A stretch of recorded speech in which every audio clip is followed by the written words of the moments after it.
നമസ്കാരം. പ്രൈം ഡിബേറ്റിലേക്ക് സ്വാഗതം. രാഹുൽ ഗാന്ധി വയനാട്ടിലേക്ക് വരുമോ? സ്ഥാനാർത്ഥിത്വത്തിൽ അനിശ്ചിതത്വം തുടരുകയാണ്. അന്തിമ തീരുമാനം നാളെയോ മറ്റന്നാളോ ഉണ്ടായേക്കാം. അവഗണിക്കാനാവാത്ത ക്ഷണമാണെന്ന് ഹൈക്കമാൻഡ് പറയുന്നത് കേരള നേതാക്കൾക്കൊരു ക്രെഡിറ്റാണ്. രാഹുൽ വരുമോ ഇല്ലയോ എന്നറിയാനിരുന്ന നമ്മൾക്ക് മുന്നിലേക്ക് ഉച്ചയ്ക്ക് 2 മണിക്ക് രാഹുൽ വന്നത് ഒരു ബമ്പർ തെരഞ്ഞെടുപ്പ് പ്രഖ്യാപനവുമായാണ്. രാജ്യത്തെ കുടുംബങ്ങളുടെ അടിസ്ഥാന വരുമാനം 12,000 രൂപയായി ഉയർത്തും. അത് ഉറപ്പാക്കും.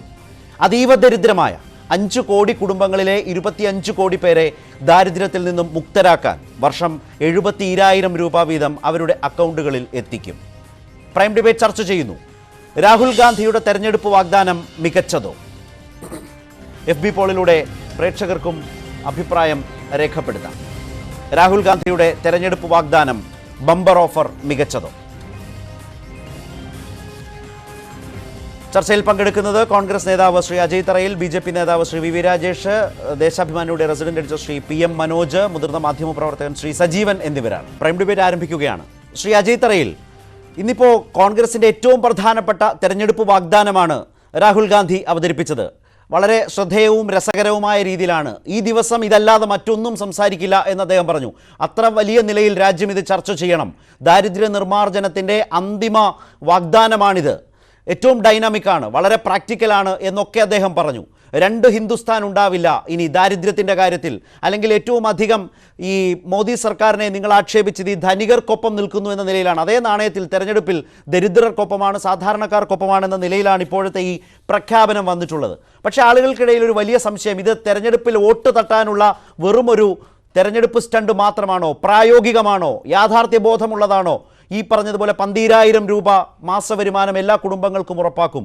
20 കോടി 5 കോടിയിലെ 5 കോടി കുടുംബങ്ങൾ, 25 കോടി ജനങ്ങൾ, 6,000 രൂപ വീതം പ്രതിവർഷം 72,000 അക്കൗണ്ടിൽ. യാഥാർത്ഥ്യബോധമുള്ളതാണോ ഈ പ്രഖ്യാപനം?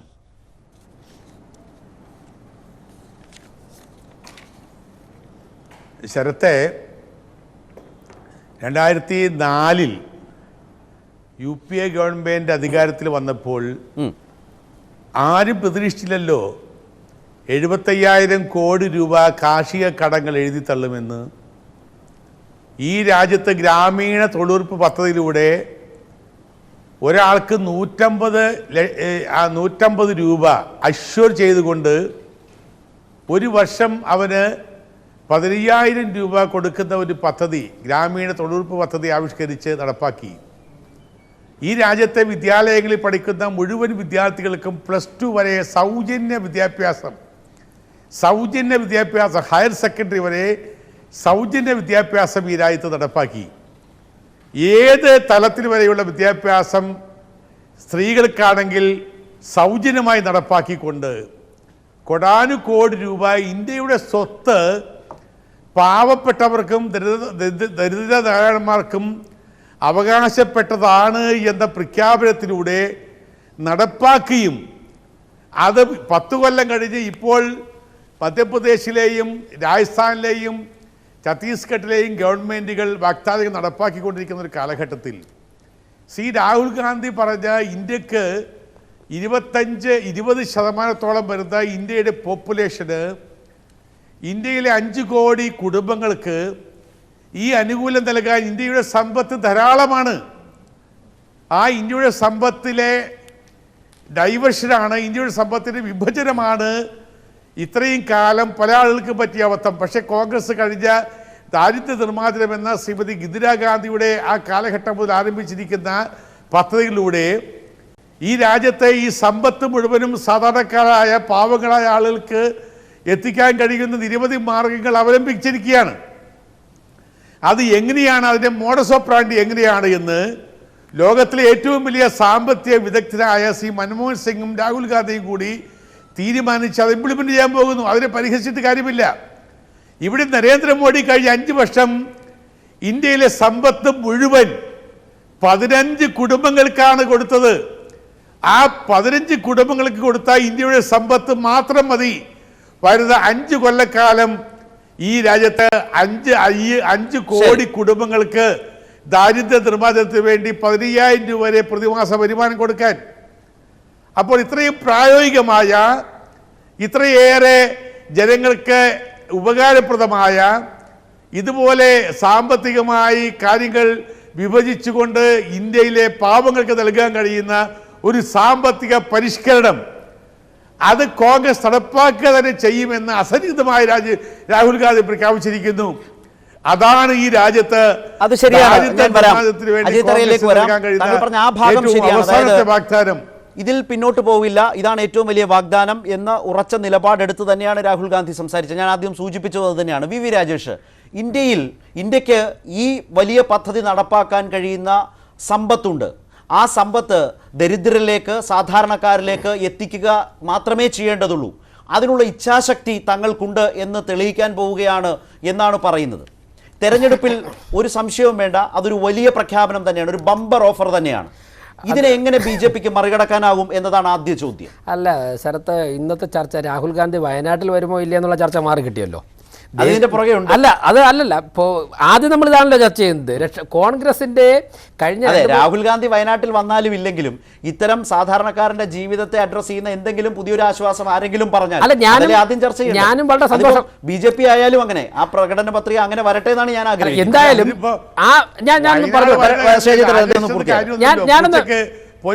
കാര്യമൊന്നുമില്ലല്ലോ. അല്ല ഞാനൊന്ന് പറഞ്ഞോട്ടെ. ഞാൻ അങ്ങ് പറഞ്ഞപ്പോൾ ഇടപെട്ടില്ലല്ലോ ശരത്ത്.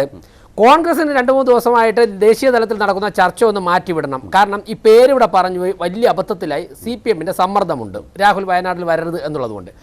ഇവിടെ നമുക്ക് ഈ വിഷയം തന്നെ ചർച്ച ചെയ്യാം. ഞാൻ പറയാം. 2011 ഇന്ന് ഞാൻ ഈ കണക്കുകൾ പരിശോധിച്ചു.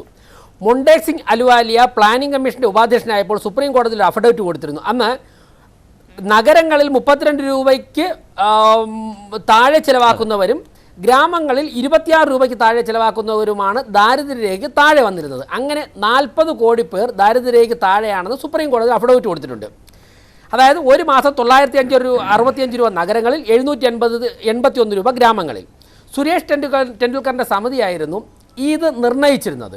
ഇപ്പോൾ ബേസിക് വരുമാനമായിട്ട് 6000 രൂപ ഓരോ കുടുംബങ്ങൾക്കും ഉണ്ട് എന്ന് കോൺഗ്രസ് കണ്ടെത്തിയിരിക്കുകയാണ്. ബാക്കി 6000 അവർ സംഭാവന ചെയ്യുന്നത്.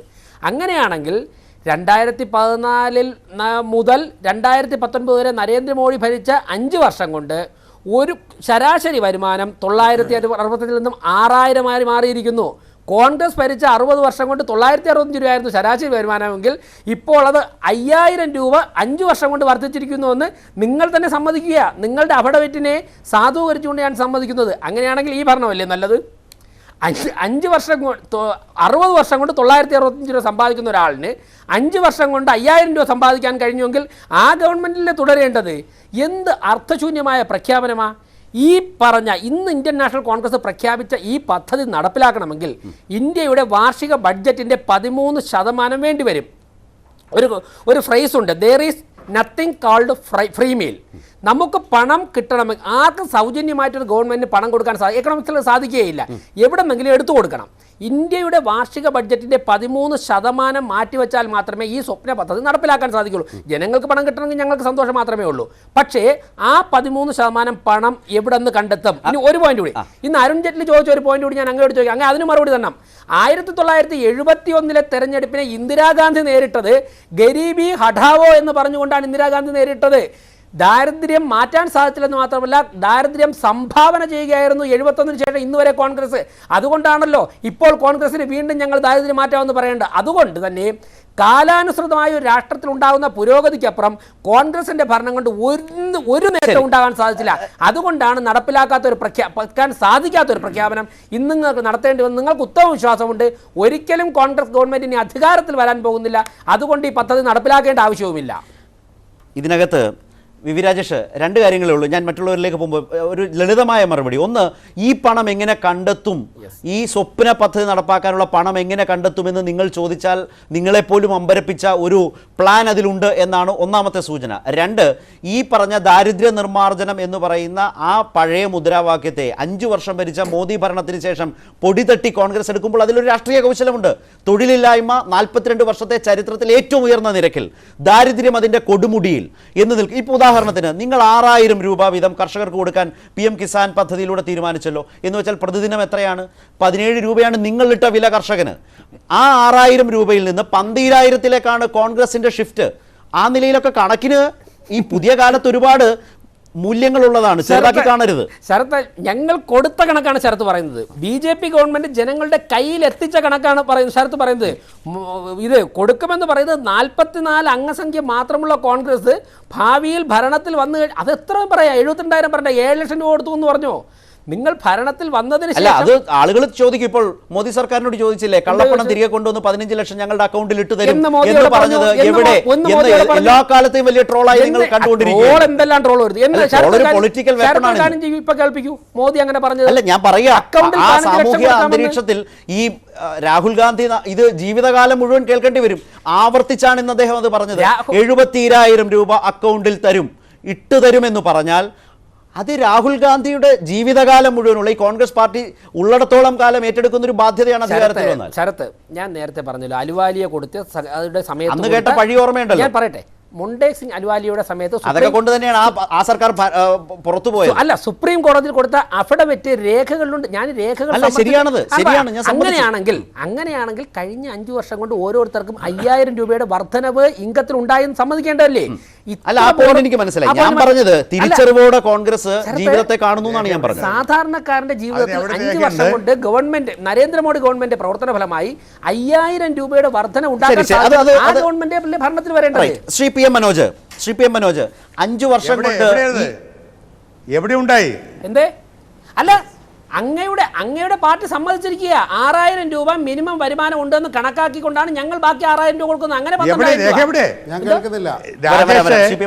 തർക്കവും തീർക്കട്ടെ. അല്ല, 5,000 രൂപ വർധനമുണ്ടായി എന്ന് പറയുന്നത് രേഖ എവിടെ? അജയ്, നിങ്ങൾ കൊടുത്ത സത്യവാങ്മൂലം അനുസരിച്ച് അന്ന് 962 രൂപ, ഇന്നിപ്പോ അടിസ്ഥാന വരുമാനം 6,000 ഉണ്ടായെന്ന് കണക്കാക്കിക്കൊണ്ടാണല്ലോ ബാക്കി 6,000 നിങ്ങൾ 12,000 ഉയർത്തിയത്. അത്രേ ഉള്ളൂ. ശ്രീ അജയ് തറയിൽ അവർ പറയുന്നത്, ഇപ്പോൾ BJP പറയുന്നത് 5 വർഷം ഞങ്ങൾ ഭരിച്ച് ഏതാണ്ട് 960,000 രൂപയിൽ നിന്ന് 6,000ന്റെ പരിധിയിലേക്ക് മാസ വരുമാനം എത്തിച്ചു എന്ന ഒരു വാദം.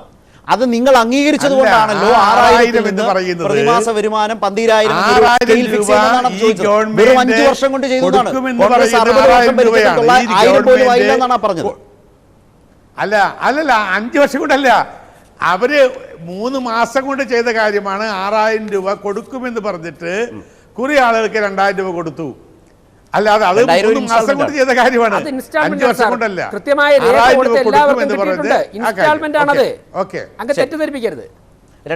3 ഇൻസ്റ്റാൾമെന്റ്, 3 ഗഡുക്കളാണ്. ശ്രീ പി എം മനോജ്, ഏതായാലും ഈ രണ്ടാം UPA സർക്കാരിന്റെ പതനത്തിന്റെ രാഷ്ട്രീയ കാരണങ്ങൾ എല്ലാവർക്കും അറിയാം.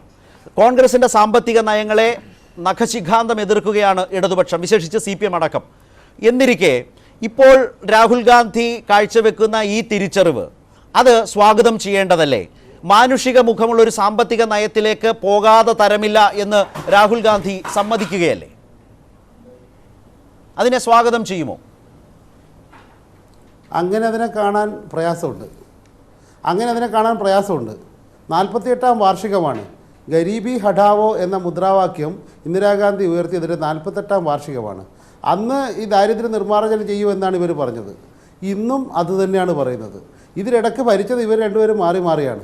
ഇടക്കാലത്ത് ചെറിയൊരു സംവിധാനം വേറെ വന്നെങ്കിലും ഇതിലിടയ്ക്ക് ഭരിച്ചത് പിന്നെ വളരെ കുറച്ച് കാലമേ BJP ഉള്ളൂ. അതിനു മുമ്പ് മൊത്തം കോൺഗ്രസ് ആണ്. എന്നിട്ട് ഈ 48 വർഷം കൊണ്ട് അതേ മുദ്രാവാക്യം വീണ്ടും പൊടിതട്ടി എടുക്കേണ്ടി വരുന്നു കോൺഗ്രസ്സിന് എന്ന് പറയുമ്പോൾ കോൺഗ്രസിൻ്റെ പാപ്പരത്താണ്. ഗരീബി ഹഠാവോ ഇന്ദിരാഗാന്ധി പറഞ്ഞു, അത് കഴിഞ്ഞ് രാജീവ് ഗാന്ധി പറഞ്ഞു. പിന്നെ അതിനു മുമ്പ് 67 ജയ് ജവാൻ ജയ് കിസാൻ എന്നൊക്കെ പറഞ്ഞു ഇവർ.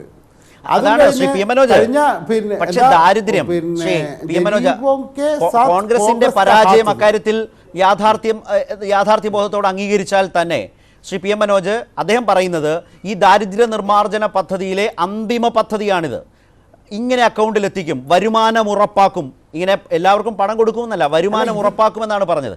അപ്പോൾ നിലവിലെ ജീവിത സാഹചര്യത്തിൽ ഇപ്പോൾ കർഷകരുടെ ആത്മഹത്യ, കർഷകരുടെ സമരം, കാർഷിക വിളകൾക്ക് വിലയില്ലായ്മ, ഇതെല്ലാം ഇപ്പോൾ അനുഭവിച്ചുകൊണ്ടിരിക്കുകയാണല്ലോ. കർഷകരുടെ ലോങ് മാർച്ച്, CPM അടക്കം, CPMന്റെ കർഷക സംഘം അടക്ം നേതൃത്വം കൊടുക്കുന്ന വലിയ സമരങ്ങളൊക്കെ നടക്കുന്നില്ലേ? ഇതെല്ലാം നടക്കുമ്പോൾ അതിനെ അഡ്രസ്സ് ചെയ്യുന്ന ഒരു പദ്ധതി പ്രഖ്യാപിച്ചാൽ അതിനെ മിനിമം സ്വാഗതം ചെയ്യണ്ടേ? കേരളം വിട്ടാൽ CPMന് സ്വീകാര്യമായ ഒരു കാര്യം അക്കാര്യത്തിലില്ല. ഇവിടെ നേരിട്ട് എതിർക്കുന്നതിൻ്റെ ഒരു വൈമനസ്യമാണെന്ന് തോന്നുന്നു ശ്രീ PM മനോജിന്റെ വാക്കുകളിൽ. അങ്ങനെയല്ല, ഈ പദ്ധതിയെ സ്വാഗതം ചെയ്യാത്തതല്ല, മറിച്ച് ഇവരിൽ നിന്നുണ്ടായ അനുഭവം അത് ഈ പറഞ്ഞ 48 വർഷം മുമ്പുണ്ടായ അനുഭവം തന്നെയാണ് ഇപ്പോഴും ഉണ്ടാകുന്നത്. ഈ കർഷകർക്ക് ലോങ് മാർച്ച് നടത്തേണ്ടി വരുന്നതും അതുപോലെ കർഷകർ ആത്മഹത്യ ചെയ്യുന്നതും കാർഷിക മേഖലയും വ്യവസായ മേഖലയും തകരുന്നതും പാവപ്പെട്ടവരെ എതിരായ സാമ്പത്തിക നയങ്ങൾ തുടർച്ചയായി നടപ്പാക്കുന്നതും BJPയുടെ മാത്രം കുഴപ്പമല്ല. 1991 നരസിംഹറാവു ഗവൺമെൻറ് അധികാരത്തിലിരുന്നപ്പോൾ കൊണ്ടുവന്ന സാമ്പത്തിക പരിഷ്കരണങ്ങളുടെ ദുരന്ത ഫലമാണത്. അത് കാണാതെ കോൺഗ്രസ് ഒരു സുപ്രഭാതത്തിൽ എന്താണ് അഡ്രസ്സ് ചെയ്യേണ്ടത്? യഥാർത്ഥ ദാരിദ്ര്യം അഡ്രസ്സ് ചെയ്യണം. കാശ് കൊടുത്തിട്ടാണ് ആ തിരിച്ചറിവ് കോൺഗ്രസിന് വരുന്നതിന്റെ സൂചന ഇതിലുണ്ടോ? കോൺഗ്രസിനെ ഏറ്റവും അധികം ആക്ഷേപിച്ചത് ഈ കോർപ്പറേറ്റ് താല്പര്യങ്ങളായിരുന്നു. ആരോപിക്കപ്പെട്ടു. അവിടെ കോൺഗ്രസിന് നഷ്ടപ്പെട്ടു പോയ സാമ്പത്തിക പരിഷ്കാരങ്ങളുടെ മാനുഷിക മുഖം സോണിയാഗാന്ധി തന്നെ പ്രസംഗങ്ങളിലൊക്കെ പറഞ്ഞു, പക്ഷേ അത് പ്രവൃത്തിയിൽ കണ്ടില്ല എന്ന വിമർശനം ഉന്നയിച്ചവരാണ് നിങ്ങളൊക്കെ.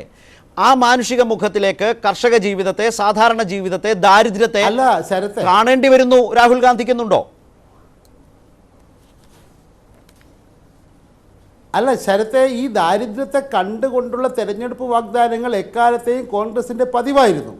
ഇപ്പോൾ ഇവരുടെ ഈ സമീപകാലത്ത് ഇവരുടെ സമീപനത്തിലെ വ്യത്യാസം കാണണമെങ്കിൽ 1ാം UPA ഗവൺമെൻറ്റും 2ാം UPA ഗവൺമെൻറ്റും തമ്മിലുള്ള വ്യത്യാസം നോക്കിയാൽ മതി. തൊഴിലുറപ്പ് പദ്ധതി, അതുപോലെ ഇപ്പോൾ അജയ് തറയിൽ അഭിമാനപൂർവ്വം പറഞ്ഞില്ലേ കുറേ കാര്യങ്ങൾ, അതൊക്കെ ചെയ്തത് ഇടതുപക്ഷത്തിൻ്റെ പിന്തുണ കോൺഗ്രസ് ഗവൺമെൻറ്റിന് അല്ലെങ്കിൽ 1ാം UPA ഗവൺമെൻറ് ഉണ്ടായിരുന്നപ്പോഴാണ്.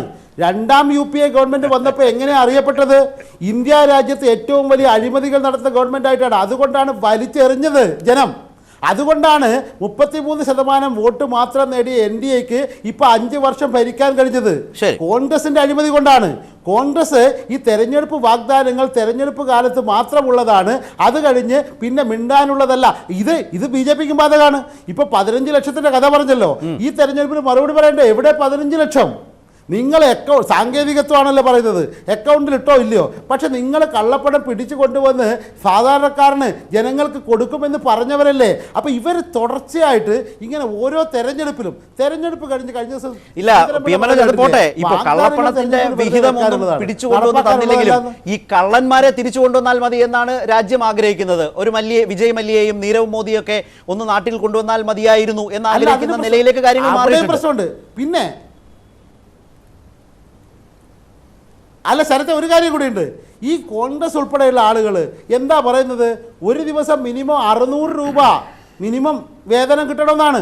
അതാണ് INTUCയും BMS ഉൾപ്പെടെയുള്ള ട്രേഡ് യൂണിയനുകളുടെ ആവശ്യം. എത്തുമോ? ഇപ്പോൾ അജയ് തറയിലിൻ്റെ പാർട്ടി പറഞ്ഞല്ലോ, ഈ 12,000 രൂപ കൊടുത്താൽ ആ മിനിമം വേതനത്തിൽ പോലും എത്താത്ത ഒരു വാഗ്ദാനം കൊടുക്കുന്നു. അതിൻ്റെ മോഡസ് ഓപ്പറാണ്ടിയൊക്കെ വേറെ. ഇവർ വാഗ്ദാനം കൊടുത്തത് നല്ല കാര്യമാണ്, അതിലൊരു സംശയമില്ല. പക്ഷേ ഈ വാഗ്ദാനങ്ങളുടെ പെരുമഴ എക്കാലത്തും ഉണ്ടായിരുന്നു. അത് നിറവേറ്റാത്തതിൻ്റെ അനുഭവവും ഇന്ത്യൻ ജനത എല്ലാ കാലത്തും അനുഭവിച്ചിട്ടുണ്ട് എന്ന് അജയ് തറയിൽ മറന്നാലും ഈ പാവപ്പെട്ട സാധാരണക്കാരായ നമ്മളെ പോലുള്ള ജനങ്ങൾ മറക്കില്ല. ഞാൻ താങ്കളിലേക്ക് വരാം. ശ്രീ സജീവൻ, ഇപ്പോൾ PM മനോജ് പറഞ്ഞൊരു വസ്തുതയാണ്, തെരഞ്ഞെടുപ്പ് വാഗ്ദാനങ്ങളോട് ജനങ്ങൾക്കൊരു മമതയുമില്ല.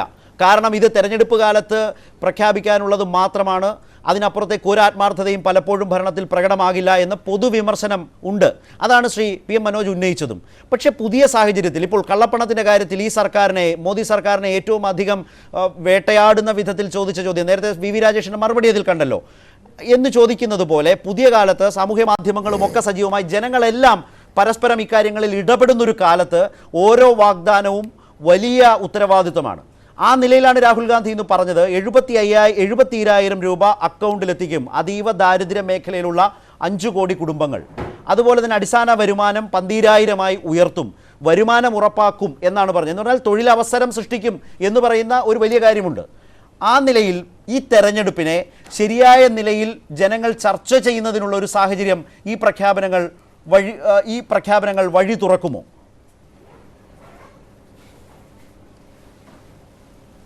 നമ്മുടെ രാജ്യം സ്വാതന്ത്ര്യം നേടിയതിന് ശേഷം ധാരാളം തെരഞ്ഞെടുപ്പ് നടന്നല്ലോ. ആ സമയത്തൊക്കെ ഇതേപോലെ പ്രകടന പത്രികകൾ ഉണ്ടായിരുന്നു. അതിലൊക്കെ കുറേ വാഗ്ദാനങ്ങളുണ്ടായിരുന്നു. പല ആളുകളും പറഞ്ഞ പോലെ ഗരീബി ഹഠാവോ തുടങ്ങിയിട്ടുള്ള ധാരാളം വാഗ്ദാനങ്ങളുണ്ടായിരുന്നു. അതൊക്കെ മോഹന വാഗ്ദാനങ്ങളുമായിരുന്നു. പക്ഷേ ഇതിലെത്ര എണ്ണം നടപ്പാക്കിയെന്ന് ഏതെങ്കിലും ഒരു തലത്തിൽ വെച്ച് പരിശോധിക്കപ്പെട്ടിട്ടുണ്ടോ? ജനങ്ങളുടെ അടുത്ത് ഇപ്പോൾ തെരഞ്ഞെടുപ്പ് വരുമ്പോഴും നിങ്ങളത് നടപ്പാക്കിയില്ല എന്നൊക്കെ എതിരാളികൾ പറയും. ജനങ്ങൾ ഇത് പരിശോധിച്ചിട്ടല്ല ഒരു കാലത്തും വോട്ട് ചെയ്യാറുള്ളത്. ഒരു നീതിന്യായ വ്യവസ്ഥയിലും ഇത്തരം കാര്യങ്ങൾ പ്രകടന പത്രികയിൽ പറഞ്ഞ കാര്യം നടപ്പാക്കാത്തതിൻ്റെ പേരിൽ ഒരു സർക്കാരിനെതിരെയും നടപടിയിലേക്ക് പോയിട്ടില്ല, കൊണ്ടുപോകാൻ കഴിയുകയുമില്ല. നമുക്കറിയാം. അപ്പം ഇതൊരു പ്രകടന പത്രികയാണ്. നിതിൻ ഗഡ്കരി പറഞ്ഞതുപോലെ ഇപ്പം PV രാജേഷൻ പലതും പറഞ്ഞെങ്കിലും അദ്ദേഹത്തിൻ്റെ ദേശീയ നേതാവായ നിതിൻ ഗഡ്കരിയും അത് കഴിഞ്ഞ് ഇവിടെയുള്ള സംസ്ഥാന നേതാവായിട്ടുള്ള ശ്രീരംപിള്ളയൊക്കെ പറഞ്ഞല്ലോ, നടപ്പാക്കുന്ന കാര്യമൊന്നും അല്ല പ്രകടന പത്രികയിൽ പറയുക. അത് ഈ പറയുന്ന ആളുകൾക്കൊക്കെ തന്നെ അറിയാം. പിന്നെ നടപ്പാക്കാൻ കഴിഞ്ഞാൽ ഇപ്പോൾ എല്ലാ ആളുകളും പറഞ്ഞുകൊണ്ട് ഞാൻ ഈ കള്ളപ്പണം തിരിച്ചു കൊണ്ടുവരുന്നതും ആളുകളുടെ അക്കൗണ്ടിലേക്ക് പണം നിക്ഷേപിക്കുന്നതൊക്കെ നമ്മൾ കേട്ട കാര്യമാണല്ലോ. രാജേഷ് ചോദിച്ചാൽ തെളിവ് എവിടെ? ആ തെളിവ് ഓരോന്നും എടുത്തു കൊണ്ടുവരാൻ പെട്ടെന്ന് കഴിയില്ലല്ലോ. പക്ഷേ ഇതൊക്കെ നമ്മൾ കേട്ടതാണ്. ഇതൊക്കെ ഇത്തരം കുറേ കാര്യങ്ങൾ പറഞ്ഞതാണ്. അപ്പം ഇപ്പം രാഹുൽ ഗാന്ധി അല്ലെങ്കിൽ കോൺഗ്രസ് ഇത്തരം ഒരു പ്രകടന പത്രിക മുന്നോട്ടേക്ക് വെക്കുമ്പോൾ അതിനെ ചോദ്യം ചെയ്യാനുള്ള ആർജവം മറ്റുള്ള ആൾക്കുണ്ടാവില്ല. കാരണം ഇതിനേക്കാൾ വലിയ കാര്യങ്ങൾ പറഞ്ഞാണ്, അത് നടപ്പാക്കാതെ പോയതാണ്. എന്നിട്ട് ഇതിപ്പോൾ രാഹുൽ ഗാന്ധി പറഞ്ഞാലും ഇപ്പം എനിക്ക് അത്ര വലിയ വിശ്വാസമൊന്നുമില്ല. ഓരോ ആൾക്കും മാസം തോറും ഓരോ കുടുംബത്തിനും മാസം തോറും 6000 രൂപ കൊടുക്കുന്ന, അത് ബാങ്കിൽ നിക്ഷേപിക്കുന്ന രൂപ 72,000 രൂപ വർഷത്തിൽ നിക്ഷേപിക്കുന്ന രീതിയിലൊരു സംവിധാനം ഉണ്ടാകും എന്നൊന്നും ഞാൻ കൃത്യമായിട്ട് വിശ്വസിക്കുന്നില്ല. അതിനുള്ള സോഴ്സൊക്കെ പറയാം. ഈ കണക്കുകൾ സാമ്പത്തിക ശാസ്ത്രത്തിൽ ഈ കണക്കുകൾ പറയാൻ വളരെ എളുപ്പമാണ്. പക്ഷേ അത് നടപ്പാക്കുക എന്നുള്ളിടത്താണ് പ്രശ്നം. ഇതൊക്കെ പറയുമ്പോഴും എവിടെ നിന്നുള്ള ഈ കാശൊക്കെ കൊണ്ടുവരാനുള്ള സംവിധാനത്തിനപ്പുറത്ത് കോർപ്പറേറ്റ് ഭീമന്മാരിവിടെ ഉണ്ട്. അവരിതൊക്കെ വിഴുങ്ങാനായിട്ട് തയ്യാറായിട്ട് നിൽക്കുന്നുണ്ട്. അത് കുറേ ആളുകൾ ഇപ്പോൾ പുറത്ത് നിൽക്കുന്ന ആളുകൾ കുറേ കഴിഞ്ഞ് അകത്തേക്ക് വരും. ഇപ്പോൾ അകത്തുള്ള ആളുകൾ പുറത്തേക്ക് പോയിന്ന് വരും.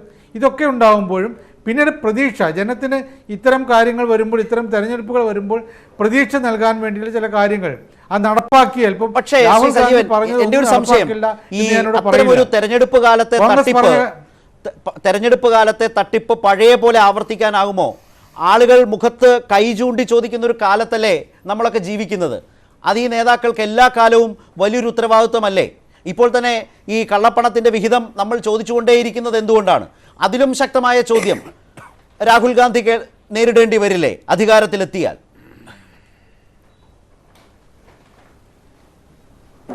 അഞ്ച് വർഷം മുമ്പ് പറഞ്ഞ കാര്യങ്ങളാണല്ലോ ഇപ്പം നമ്മൾ ചോദിക്കുന്നത്. ഇപ്പം ശരത്ത് പറഞ്ഞ പോലെ ജനത്തിന് ഇതൊക്കെ മനസ്സിലാകുമ്പോൾ ചോദ്യം ചോദിക്കുന്നത് ആ 5 വർഷക്കാലത്തിനിടയിൽ പലപ്പോഴും ചോദിച്ചിട്ടുണ്ട്. പക്ഷേ ഈ സമയത്തും ചോദിക്കും. അപ്പോഴാണ് അതിനേക്കാൾ പ്രധാനമായിട്ടുള്ള വേറെ ഒരു വാഗ്ദാനം വരുമ്പോൾ അതിലേക്ക് വഴിതിരിഞ്ഞു പോകുന്നത്. ഇത് നടപ്പാക്കാൻ കഴിയാത്തതാണ് എന്നൊന്നും ഞാൻ വിചാരിക്കുന്നില്ല. ശരി, മഹാത്മജി പറഞ്ഞ പോലെ ഈ ഗ്രാമസ്വരാജ് എന്ന സംവിധാനത്തിലേക്ക് കാര്യങ്ങൾ പോയാൽ പലതും നടപ്പാക്കാൻ കഴിയും. പക്ഷേ അത് നടപ്പാക്കാൻ കഴിയുമോ? ഈ രാഷ്ട്രീയ പാർട്ടികൾക്ക്, കോർപ്പറേറ്റുകൾക്ക് കീഴിൽ പ്രവർത്തിക്കുന്ന, കോർപ്പറേറ്റുകളുടെ പരിധിക്കകത്ത് നിൽക്കുന്ന എല്ലാ രാഷ്ട്രീയ പാർട്ടികൾക്കും ഇത് നടപ്പാക്കാൻ കഴിയുമോ എന്നുള്ള ചോദ്യമുണ്ട്. പിന്നെ ഈ വാഗ്ദാനം പറയുന്നത് ഇനിയിപ്പോൾ BJPയുടെ പ്രകടന പത്രിക പുറത്തു വരുമ്പോൾ നമുക്കറിയാം അവർ ഇതിനേക്കാൾ വലിയ വാഗ്ദാനമായിരിക്കും പറയുക. അപ്പോൾ രാജേഷൊക്കെ മറുപടി പറയേണ്ടത് ഇത്തരം കാര്യങ്ങൾ നടപ്പാക്കാൻ കഴിയുമോ എന്നുള്ള ചോദ്യത്തിനായിരിക്കണം. ഇവിടെ ശ്രീ അജയ് തറയിൽ ഇതിൽ 2 ഭാഗമുണ്ട്. ഇപ്പോൾ PM മനോജ് ചോദിച്ച ചരിത്രപരമായി തന്നെ തെരഞ്ഞെടുപ്പ് വാഗ്ദാനങ്ങളുടെ ലംഘനം നടത്തിയ ഒരു കോൺഗ്രസിൻ്റെ ഭൂതകാലത്തെക്കുറിച്ചാണ്. പക്ഷേ ആ ഭൂതകാലത്തിൻ്റെ പശ്ചാത്തലമല്ല ഇന്നുള്ളത്. ഇന്നിപ്പോൾ നേരത്തെ ഇന്ദിരാഗാന്ധി ഗരീബി ഹഠാവോ എന്ന മുദ്രാവാക്യം ഉയർത്തുകയും എത്രമാത്രം ചെയ്തു എന്ന ചോദ്യങ്ങളൊക്കെ രാഷ്ട്രീയമായ കാലങ്ങളിലൊക്കെ ഉന്നയിച്ചിട്ടുണ്ട്. പക്ഷേ അതിനേക്കാൾ അപ്പുറം ചോദ്യങ്ങൾ ഉന്നയിക്കപ്പെടുന്ന ഒരു കാലത്താണ്, കുറെ കൂടി നേരിട്ട് നേതാക്കളിലേക്ക് വിമർശനങ്ങൾ എത്തുന്ന കാലത്താണ്. അതുകൊണ്ട് തന്നെ ഈ പ്രഖ്യാപനങ്ങൾ വെറും തട്ടിപ്പായി പോയാൽ അത് വളരെ വലിയ നിലയിൽ ദോഷം ചെയ്യും കോൺഗ്രസ് പാർട്ടിക്കും രാഹുൽ ഗാന്ധിക്കും. ആ നിലയിൽ ഒരു ഉത്തരവാദിത്വമുണ്ട്. അങ്ങനെ നടപ്പാക്കാൻ കോൺഗ്രസിനാകുമോ? ആ ഇച്ഛാശക്തി ഉണ്ടോ എന്ന സംശയം എല്ലാവരിലും ഇപ്പോഴും ബാക്കിയാണ്. അതാണ് ശ്രീ സജീവനും ശ്രീ മനോജും ഒക്കെ പറഞ്ഞതിൽ അടങ്ങിയിരിക്കുന്നത്. ആ നിലയിൽ വേണ്ട ജാഗ്രത ഉള്ളതാണോ, അതോ ഇത് വെറും തെരഞ്ഞെടുപ്പ് സ്റ്റണ്ടാണോ?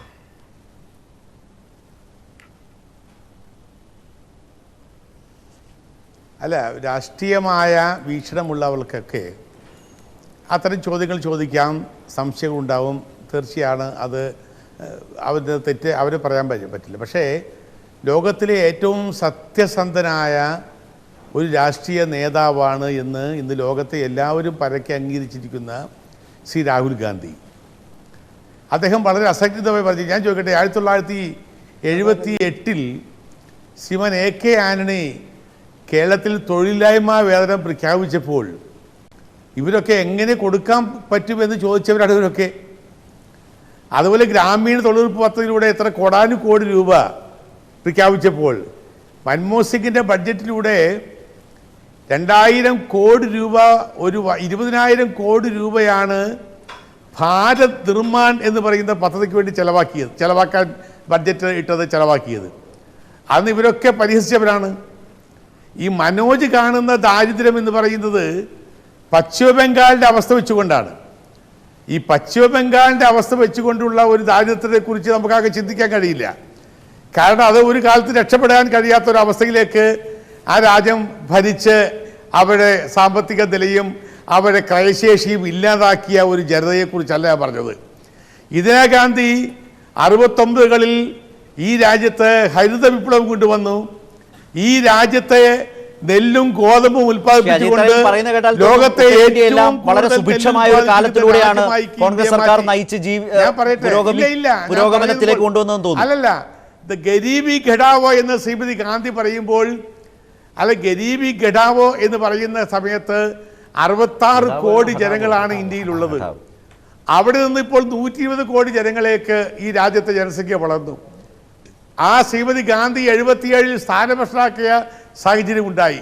ശ്രീമതി ഗാന്ധിയുടെ സ്മൂത്തായ ആ മുന്നേറ്റത്തെ അന്ന് RSSും ജനസംഘവും മാർക്സിസ്റ്റ് പാർട്ടിയും അടങ്ങുന്ന രാഷ്ട്രീയ പാർട്ടിയുടെ ഐക്യം, അത് രാജ്യത്തിലെ ഒരു വർഗീയതയുമില്ലാത്ത ആളുകളാണ് അന്നത്തെ ജനസംഘം. ഒരു വർഗീയതയില്ലാത്തവരാണ് അന്നത്തെ RSS എന്നാണ് EMS പറയുന്നത്. വേറൊരു വിശദീകരണത്തിലേക്കാണ് പോകുന്നത്. ഉമ്മൻചാണ്ടി എവിടെയായിരുന്നു? അപ്പോൾ ശ്രീമതി ഗാന്ധി എവിടെയായിരുന്നു? കോൺഗ്രസ് നെഹ്റുവിന്റെ കാലഘട്ടത്തിനോടൊപ്പമായിരുന്നു. അല്ല ശ്രീ അജയ് തറയിൽ ഞാൻ ചോദിക്കട്ടെ, അങ്ങ് പറഞ്ഞു കേൾക്കൂ.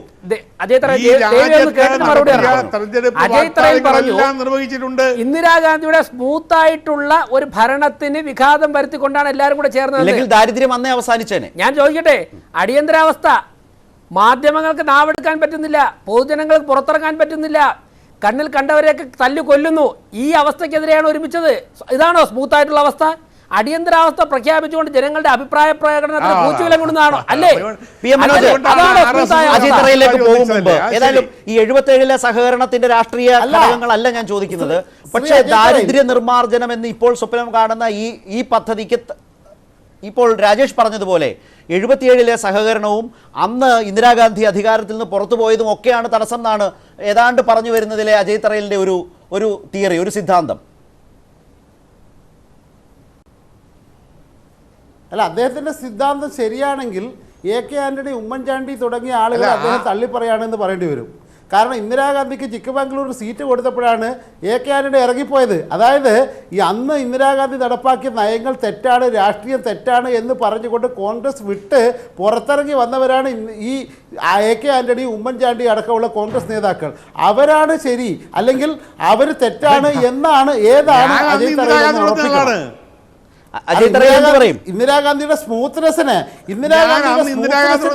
തടഞ്ഞു നിർത്തിയത് ഇവരൊക്കെ കൂടിയാണ്. ആണോ അജയ് തറയിൽ? അതിനൊരു ഈ ഇന്ദിരാഗാന്ധിയുടെ തുടർ ഭരണത്തിന് ശരിയായ പുരോഗതിക്ക് തടസ്സം സൃഷ്ടിച്ചത് ആന്റണിയും കൂട്ടരും കൂടിയാണോ?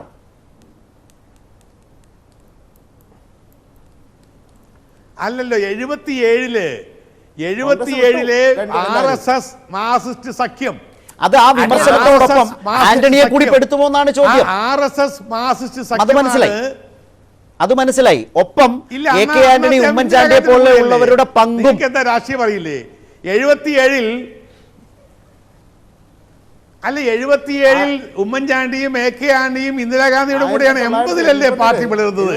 നിങ്ങൾ എന്താണ് ചരിത്രം അറിയില്ലേ? 77 കഴിഞ്ഞാണ് ഇന്ദിരാഗാന്ധി പ്രധാനമന്ത്രി സ്ഥാനത്ത് പോകുമ്പോൾ അതാണ് ചോദ്യം. ഇന്ദിരാഗാന്ധി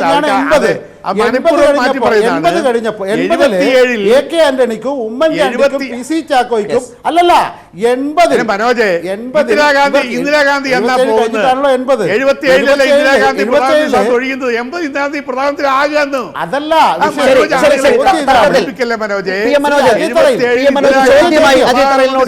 ചെറിയ ചോദ്യം. അല്ലല്ല, പ്രധാനമന്ത്രിയാകുകയും ചെയ്തു. സമ്മതിച്ചു. ഒന്ന് കേൾക്കൂ, എന്താണ് ഒറ്റ ചോദ്യം. പറയൂ. ഒറ്റ ചോദ്യം. അടിയന്തരാവസ്ഥ കാലത്ത് സെൻസർഷിപ്പിനോട് ഉൾപ്പെടെ അനുകൂലിച്ച് അതിനോടൊപ്പം നിന്ന ആളാണ് എ കെ ആന്റണി. അദ്ദേഹം 77 കഴിഞ്ഞ് നിങ്ങളുടെ ഈ സ്മൂത്ത്നെസ് അവസാനിച്ചല്ലോ. അത് കഴിഞ്ഞ് 80-ൽ ഇന്ദിരാഗാന്ധിക്ക് ചിക്കമംഗളൂർ സീറ്റ് കൊടുത്തപ്പോഴാണ് ഇറങ്ങിപ്പോകുന്നത്. ആന്റണി മാത്രമല്ല, ചോദ്യം കോൺഗ്രസ് ഇന്ദിരാഗാന്ധിയോട് എതിര് നിന്ന് ഇന്ദിരാഗാന്ധിയുടെ ഈ സ്മൂത്ത്നെസ് ശരിയല്ല എന്ന് പറഞ്ഞുകൊണ്ട് ഇറങ്ങിപ്പോയത് ആരൊക്കെയാ? ഉമ്മൻചാണ്ടിയുണ്ട്, പി സി ചാക്കോയുണ്ട്, കേരളത്തിൽ ഇന്നത്തെ പ്രബലരായ കോൺഗ്രസ് നേതാക്കൾ ആകെയുണ്ട്. അവർ തെറ്റാണ് എന്നാണോ നിങ്ങൾ പറയുന്നത്? എൻ്റെ ചോദ്യം അതാണ്. അജയ് തറയിൽ. അല്ല മനോജ്, 77-ൽ ഇന്ദിരാഗാന്ധി ഇന്ത്യയുടെ പ്രധാനമന്ത്രിയായിരുന്ന ശ്രീമതി ഗാന്ധിയെ തോൽപ്പിക്കാൻ വേണ്ടി BJP RSS സഖ്യമുണ്ടാക്കിയല്ലോ. അങ്ങനെ ഇന്ദിരാഗാന്ധി പരാജയപ്പെട്ടു. മൊറാർജി ദേശായിയും LK അഡ്വാനിയും വാജ്പേയിയും ഇന്ത്യ ഭരിച്ചു. അങ്ങനെ ഭരിച്ച കാലത്താണ് ഈ രാജ്യത്ത് ദാരിദ്ര്യം കൂടിയത്.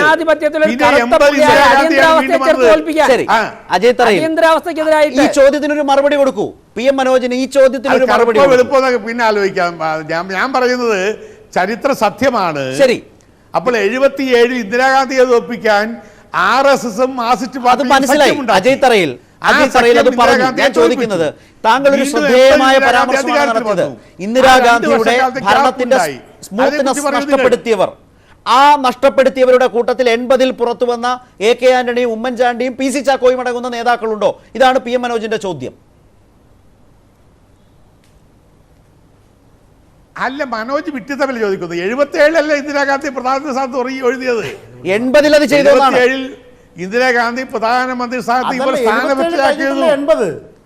അന്ന് ആന്റണിയും ഉമ്മൻചാണ്ടിയും വയലാർ രവിയും ചാക്കോയും ഒക്കെ ഇന്ദിരാഗാന്ധിയുടെ കൂടെ അല്ലേ? മനോജ് എന്ത് വിട്ടിത്തമാ പറയുന്നേ? 77-ൽ ഇന്ദിരാഗാന്ധി പരാജയപ്പെടുമ്പോൾ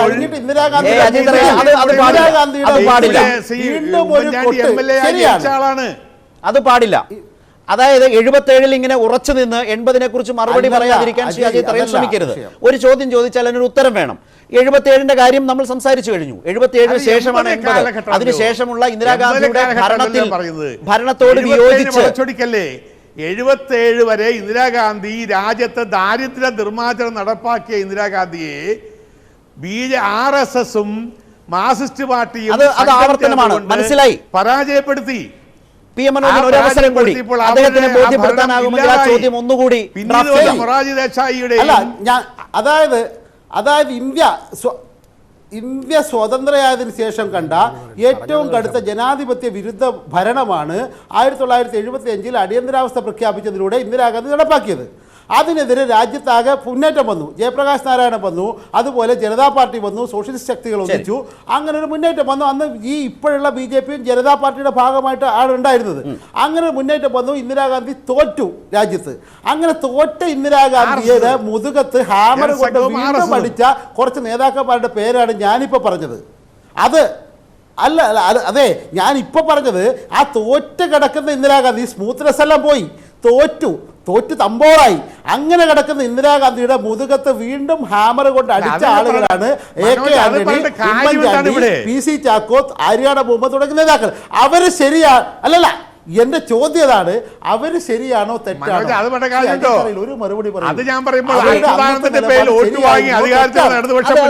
കാര്യമുണ്ടല്ലോ. പിണറായി വിജയൻ മുഖ്യമന്ത്രി അല്ല, അത് അതിൽ നിയമസഭാ തെരഞ്ഞെടുപ്പിൽ ഇവിടെ അച്യുതാനന്ദൻ മുഖ്യമന്ത്രി ആകുമെന്ന് പറഞ്ഞ് MLA-മാരെ ഉണ്ടാക്കിയ ശേഷം കോൺഗ്രസ് പാർട്ടി ദാരിദ്ര്യ നിർമ്മാർജ്ജനം ഏറ്റെടുക്കുമ്പോൾ അതിന് ചരിത്രപരമായ ഒരു ഉത്തരവാദിത്വം കോൺഗ്രസിനുണ്ട്. അതുകൊണ്ടാണ് 77-ഉം 80-ഉം ഒക്കെ നമ്മുടെ മുമ്പിലേക്ക് വരുന്നത്. താങ്കളുടെ സംഭാവനയാണ് ഇന്ദിരാഗാന്ധിയുടെ ഭരണത്തിന്റെ സ്മൂത്ത്നെസ്. അത് 77-ൽ നഷ്ടപ്പെട്ടു. അതിനുശേഷം 80-ൽ അതിന്റെ തുടർച്ചയിൽ വിയോജിച്ച ആന്റണിക്കും കൂട്ടർക്കും അക്കാര്യത്തിൽ ഇന്ദിരാഗാന്ധിക്കെതിരായ നിലപാടെടുത്തവർ ഇന്ദിരാഗാന്ധിയെ ദുർബലപ്പെടുത്തിയതിൽ പങ്കുണ്ടോ എന്നാണ് PM മനോജിന്റെ ചോദ്യം. അല്ല, അവർ ഇന്ദിരാഗാന്ധിക്ക് പിന്തുണ പ്രഖ്യാപിച്ച് കൂടെ വന്നല്ലോ. പിന്നെ എന്താ കടഞ്ഞ അധ്യായമല്ലേ അത്? അവർ ഇന്ദിരാഗാന്ധിയുടെ കൂടെയാണ്. ഇന്ദിരാഗാന്ധിയാണ് വിയോജിച്ച കാലത്തോ ഒരു നിലപാട് ഇന്ദിരാഗാന്ധിയെ എതിർത്ത കാലത്ത് ഇന്ദിരാഗാന്ധിയെ ദുർബലപ്പെടുത്തിയവരാണോ അവർ? അച്യുതാനന്ദനോട് ചെയ്ത അനീതിയെ കുറിച്ച് മനോജ് എന്ന് പറയുന്നു. ശരി, അതായത് അല്ല, അച്യുതാനന്ദനോട് ചെയ്ത അജയ് തറയിൽ അനീതിയെ അവർ തിരിച്ചു വന്നു, മനോജ് എന്ന് ആ പറയുന്നത് തെറ്റ് മറുപടി തിരുത്തി പറ. അല്ലെങ്കിൽ മറുപടി യാഥാർത്ഥ്യം പറ. ബോധ്യപ്പെട്ട് അജയ് തറയിൽ പറയുന്ന പോലെ ആന്റണി അടക്കം തിരിച്ചു വന്നു. അല്ല, പക്ഷെ അച്യുതാനന്ദനോട് വിയോജിച്ച് പുറത്തുപോയ കാലത്ത് മുഖ്യമന്ത്രി ഇന്ദിരാഗാന്ധിയുടെ ആക്കാമെന്ന് പറഞ്ഞ് വോട്ട് വാങ്ങി ഭരണത്തിലെയും രാഷ്ട്രീയത്തിലെയും എംഎൽഎമാരുണ്ടാക്കിയ സ്മൂത്ത്നെസ്സിനെ ശേഷം നഷ്ടപ്പെടുത്തിയവരാണോ ചവിട്ടി ആന്റണിയും കൂട്ടരും? അദ്ദേഹത്തോട് ചെയ്ത അനീതിയെ കുറിച്ച് മനോജ് മറുപടി പറയൂ. ആദ്യം താങ്കളോട് ചോദിച്ച ചോദ്യത്തിനാണ് ഉത്തരം വേണ്ടത്. ആദ്യ ചോദ്യം താങ്കളിലേക്കാണോ? ഇത് അത് മറുപടി ഇപ്പോഴത്തെ പറയൂ ദാരിദ്ര്യ മനോജ്. നിർമ്മാർജ്ജനവുമായി ബന്ധപ്പെട്ട ഒരു രാഷ്ട്രീയ പ്രശ്നമാണ്. അല്ല, അച്യുതാനന്ദനോട് ചെയ്ത അനീതിയെ കുറിച്ച് മനോജ് അത് മറുപടി ദാരിദ്ര്യ പറയൂ. നിർമ്മാർജ്ജനമല്ല. അച്യുതാനന്ദൻ ഏതെങ്കിലും ദാരിദ്ര്യ നിർമ്മാർജ്ജനവുമായി ചർച്ച ചെയ്യാവുന്ന വിഷയമല്ല. ഞാൻ പറഞ്ഞല്ലോ. അജയ് തറയിൽ ഞാൻ ചോദ്യം ആവർത്തിക്കുന്നു. ഇന്ദിരാഗാന്ധിയെ അല്ല, ആ അത് നിലയിൽ 77-ൽ ശ്രീമതി ഗാന്ധിയെ 77-ൽ സ്ഥാനപക്ഷയാക്കിയപ്പോൾ അവർ നടത്തിക്കൊണ്ടിരുന്ന അതിൽ തർക്കമില്ലല്ലോ. അത് സംസാരിച്ചല്ലോ. അതിന്റെ രാഷ്ട്രീയ കാരണങ്ങൾ നിങ്ങൾ എല്ലാവരും പറഞ്ഞല്ലോ. അത് പറഞ്ഞു. അജയ് തറയിൽ ഉരുണ്ട് കളിക്കരുത് പ്ലീസ്. പിന്നെ എന്താ പ്രശ്നം? അജയ് തറയിൽ ഉരുണ്ട് കളിക്കരുത്. അതെ, 77-ന് ശേഷം 80-ലേക്ക് എത്തുമ്പോൾ ഇന്ദിരാഗാന്ധിയെ ദുർബലപ്പെടുത്തിയവരുടെ കൂട്ടത്തിൽ ആ സംഭാവന ചെയ്തവരാണോ ആന്റണിയും ഉമ്മൻചാണ്ടിയും? താങ്കൾ ഇന്ദിരാഗാന്ധിക്കൊപ്പം നിന്നയാളാണെങ്കിൽ തുറന്നു പറയാമല്ലോ ഒരു അഭിപ്രായം. അതിലെന്താണ് ഭയക്കുന്നത്? ഞാൻ പറ ശരത്തെ 80 ഇന്ദിരാഗാന്ധി ദുർബലയായില്ല. ഇന്ദിരാഗാന്ധി അതിശക്തിയായി ഇന്ത്യയുടെ പ്രധാനമന്ത്രിയെ തിരിച്ചു വന്നു. നിങ്ങൾ എന്തൊക്കെയായി പറയുന്നത്? 1980-ൽ ഇന്ദിരാഗാന്ധി അതിശക്തിയായി ഇന്ത്യയുടെ പ്രധാനമന്ത്രിയായി തിരിച്ചു വന്നു. പിന്നെ അവരെ ആര് ദുർബലപ്പെടുത്തിയെന്നാ പറയുന്നത്? ഉത്തരം അതിലേക്ക് വരൂ. വിട്ടുതരങ്ങളാ നിങ്ങൾ. അതുകൊണ്ടാണ് ഞാൻ ചോദിച്ചത്. അപ്പോൾ പി എം മനോജ് പറഞ്ഞതുപോലെ ആന്റണിയുടെയും മറ്റും വിട്ടുപോക്ക് അവരെ ഒരു തരത്തിലും ദുർബലപ്പെടുത്തിയിട്ടില്ല, ആ സ്മൂത്ത്നെസ് നഷ്ടപ്പെടുത്തിയിട്ടില്ല. ഇതിലെ അജയ് തറയിൽ പറയുന്നത് ഒരിക്കലും ഇല്ലല്ലോ. കാര്യം അതിന് ഇത്ര ബുദ്ധിമുട്ടുന്ന എന്തിനാണ്? പി എം മനോജിന്റെ കാര്യം മനസ്സിലായില്ലേ? വല്ലാതെ കഷ്ടപ്പെടേണ്ടി വന്നു. ആന്റണിയുടെ പോക്കൊന്നും ഇന്ദിരാഗാന്ധിയെ ദുർബലപ്പെടുത്തിയിട്ടില്ല. ഇതാണ് അജയ് തറയിലിന്റെ വിശ്വാസം. ഇല്ലില്ല, മനോജ് പറയുന്ന അതല്ല. ഇപ്പൊ അദ്ദേഹം പറഞ്ഞത് രാഷ്ട്രീയമായ അനീതിയെ കുറിച്ച് ഒരു മറുപടി പറയൂ. അല്ലല്ല, എന്റെ കാര്യം ഇവിടെ അതെ ഇല്ല പറഞ്ഞില്ല. അതായത് സഖാവ് വി എസ് അച്യുതാനന്ദൻ ഇപ്പോഴും സി പി എമ്മിന്റെ അതല്ലല്ലോ ഇപ്പൊ ചർച്ച. ഏത് ചോദ്യത്തിനും എനിക്ക് മറുപടി പറയാൻ കഴിയും. അതിലൊന്നും ഞാൻ ഒളിച്ചോടില്ല. പക്ഷെ ഇവിടെ ഇദ്ദേഹം പറഞ്ഞ കൃത്യമായ ഒരു കാര്യം, 1980-ൽ ഈ ആന്റണിയും ഉമ്മൻചാണ്ടിയും ഒക്കെ ഇന്ദിരാഗാന്ധിയോട് വിയോജിച്ച് പുറത്തു പോയത് 1977-ൽ ഇന്ദിരാഗാന്ധിയുടെ അർദ്ധ ഫാസിസ്റ്റ് ഭീകരവാഴ്ചക്കെതിരെ രാജ്യത്ത് ഉയർന്നു വന്ന ജയപ്രകാശ് നാരായണൻ ഉൾപ്പെടെ ഉള്ളവർ നേതൃത്വം നൽകിയ ജനമുന്നേറ്റം, ആ മുന്നേറ്റത്തോട് യോജിച്ചുകൊണ്ടാണല്ലോ ഇന്ദിരാഗാന്ധി എതിർക്കപ്പെടേണ്ടവരാണ് എന്ന കൃത്യമായ ബോധ്യമുള്ളത് കൊണ്ടാണ് AK ആന്റണിയും ഉമ്മൻചാണ്ടിയും കോൺഗ്രസ് വിട്ട് പുറത്തേക്ക് പോയത്. നിലപാടുണ്ട്. ആ ചോദ്യം അതാണ് പറഞ്ഞത്. 80-ലെ ആന്റണിയുടെ നടപടി ഇന്ദിരാഗാന്ധി ആന്റണി ഉമ്മൻചാണ്ടിയും കോൺഗ്രസിൽ ഇന്നും ഒന്നുമല്ല എന്ന് അദ്ദേഹം പറയുകയാണ്. അജയ് തറയിൽ വീണ്ടും ആവശ്യമില്ലാത്ത കുഴപ്പമുണ്ടാക്കുകയാണ് പി എം മനോജ്. ആന്റണി ഒന്നുമല്ല എന്ന് താങ്കൾ പറഞ്ഞു വെക്കുന്നു ഇപ്പോഴും എന്നാണ് ആ പറഞ്ഞു വെക്കുന്നത്, പറഞ്ഞു വരുന്നത്. അത് മനോജ് പറയട്ടെ. അജയ് തറയിൽ ചോദ്യം നടന്ന ആള് മനോജ് പറയട്ടെ. അതല്ല ഞാൻ പറയുന്നത്. ഇവിടെ RSSും ശരി കമ്മ്യൂണിസ്റ്റ് പാർട്ടിയും തമ്മിലുണ്ടാക്കിയ സഖ്യത്തിന്റെ ജാള്യത മറിച്ചു വെക്കാനാണ് ജയപ്രകാശ് നാരായണൻ ഗുജറാത്തിലെ ഒരു എഞ്ചിനീയറിംഗ് കോളേജിൽ അടിയന്തരാവസ്ഥ വാക്കുപയോഗിക്കാൻ അങ്ങനത്തെ ഭയപ്പെടുന്നത്? ശ്രീ സജീവൻ, ഏതായാലും ഈ ദാരിദ്ര്യ നിർമ്മാർജ്ജനത്തിന് ചരിത്രപരമായ ഒരു പശ്ചാത്തലമുള്ളതുകൊണ്ടാണ്. ഞാൻ അജയ് തറലിനോട് വേറൊന്ന് ചോദിക്കട്ടെ. ഇന്ദിരാഗാന്ധിയുടെ ആ സ്മൂത്ത് ആയിട്ടുള്ള ഭരണം ഉണ്ടല്ലോ, ആ ഭരണം കഴിഞ്ഞതിന് ശേഷവും വൈദ്യുതി ഇല്ലാത്ത ആയിരക്കണക്കിന് ഗ്രാമങ്ങൾ ഇന്ത്യയിലുണ്ട്. ടോയ്ലറ്റ് ഇല്ലാത്ത ലക്ഷക്കണക്കിന് വീടുകളുണ്ട്. ഈ ശൗചാലയം എല്ലാം വന്നത് മോദിയുടെ കാലത്താണ്. പിന്നീട് കർഷകർ ആണ് ഞങ്ങളാ കൊണ്ടുവന്നത്. കർഷകർ ലക്ഷക്കണക്കിന് കർഷകർ വർഷം തോറും ആത്മഹത്യ. റോഡുകളില്ല, ആശുപത്രികളില്ല, വൈദ്യുതി കണക്ഷൻ ഇല്ല. ഇതൊക്കെ 5 കൊല്ലം കൊണ്ട് രാജ്യം അങ്ങ് പൊളിച്ചെഴുതിയില്ലേ? 5 കൊല്ലം കൊണ്ട് രാജ്യം പൊളിച്ചെഴുതിയില്ല. 5 കൊല്ലം കൊണ്ട് രാജ്യത്തിന് വലിയ കാര്യമല്ലേ? അതോ അജയ് തറയിൽ ഉദ്ദേശിച്ചത് 5 കൊല്ലം കൊണ്ട് പൊളിച്ചെഴുതി എന്നാണോ, അതോ മോദി സർക്കാർ പൊളിച്ചടുക്കി എന്നാണോ?